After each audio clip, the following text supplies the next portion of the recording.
আমার কিছু ঈদ খরচ দে। টাকা দেবে টাকা কোথায় পাবো মহারাজ? আমি তো ভিখারি মানুষ মহারাজ। মহারাজ আমি অবসত্য, কি করবো মহারাজ? গরিব মানুষ, পাগল মানুষ, সবাই মিলে আমাকে খাই গেছে। আমার মা পাগল করে বেড়েছে। আর আমার মা তুমি খাওয়া সকাল যদি খাই তুমি খাবো না। আমার ঈদ খরচ আমার যে বাড়িতে সত্যি কথা করছি। আমি কোনে পাবো? ক্যামেরা ভিডিও হচ্ছে কিন্তু আমি কোনে পাবো? ভাই আমি ঈদ পাবো? আমি তো সরকার না, শুধু নোট নেবো মানুষের কাছে একটু দেবো।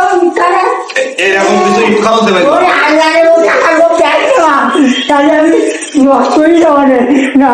নেবো মা তো নেবো মা।